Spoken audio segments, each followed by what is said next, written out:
وہ جنت کا سکون، وہ نورانی ماحول اب پیچھے چھوٹ چکا تھا، اور اب آدم علیہ السلام اور حوا علیہ السلام زمین پر بھیجے جا رہے تھے، اور جو اللہ کی طرف ایک قدم بڑھاتا ہے اللہ اس کی طرف رحمت کے ساتھ بڑھتا ہے۔ یہ کہانی یہاں ختم نہیں ہوتی، یہ ہر روز ہر انسان کے ساتھ دوبارہ شروع ہوتی ہے۔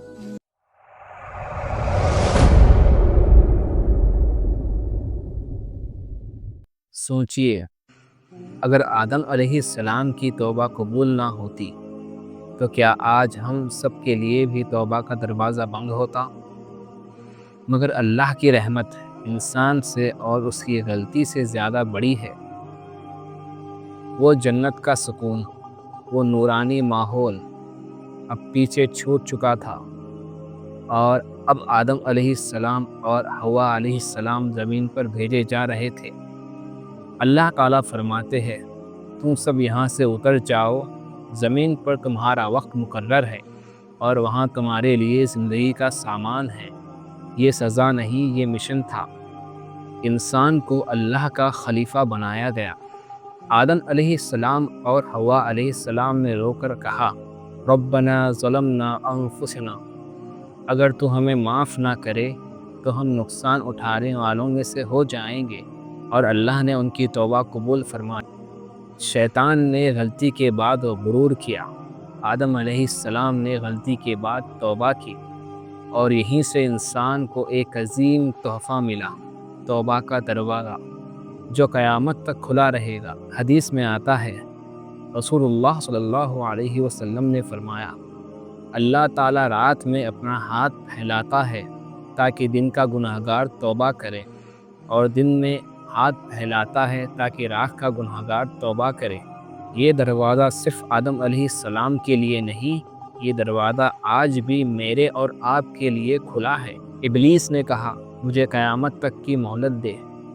اللہ نے فرمایا، تجھے مہلت دی گئی، اور شیطان نے قسم کھائی، میں انسان کو گمراہ کروں گا، مگر اللہ نے فرمایا، جو میرا بندہ ہوگا تو ان پر قابو نہیں پا سکے گا۔ شیطان کا چیلنج ریئل ہے، مگر اللہ کی حفاظت اس سے بھی زیادہ پاورفل ہے۔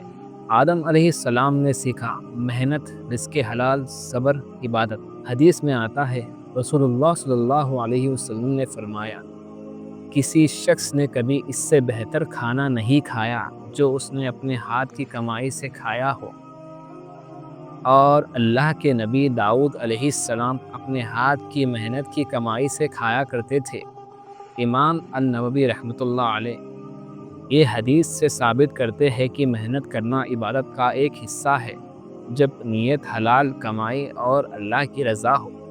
نبی صلی اللہ علیہ وسلم نے ہاتھ کی محنت کی اسی لیے تعریف کی کیونکہ اس میں عزت اور خودداری ہوتی ہے۔ جنت میں رزق بنا محنت سے تھا، زمین پر رزق محنت سے جڑا ہے، تاکہ انسان اپنی ذمہ داری سمجھے۔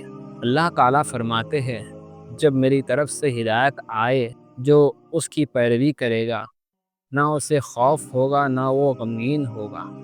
انسان کو تنہا نہیں چھوڑا گیا، اللہ نے ہدایت کے لیے نبی بھیجے، کتابیں نازل کی اور وحی عطا کی، تاکہ انسان کبھی گمراہ نہ ہو۔ آدم علیہ السلام کی کہانی صرف ایک واقعہ نہیں، یہ میری اور آپ کی کہانی ہے۔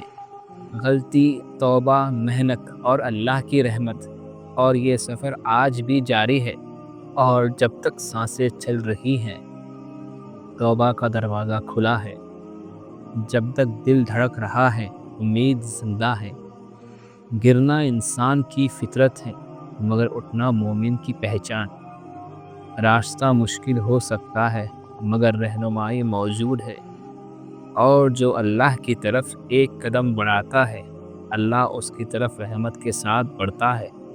یہ کہانی یہاں ختم نہیں ہوتی، یہ ہر روز ہر انسان کے ساتھ دوبارہ شروع ہوتی ہے۔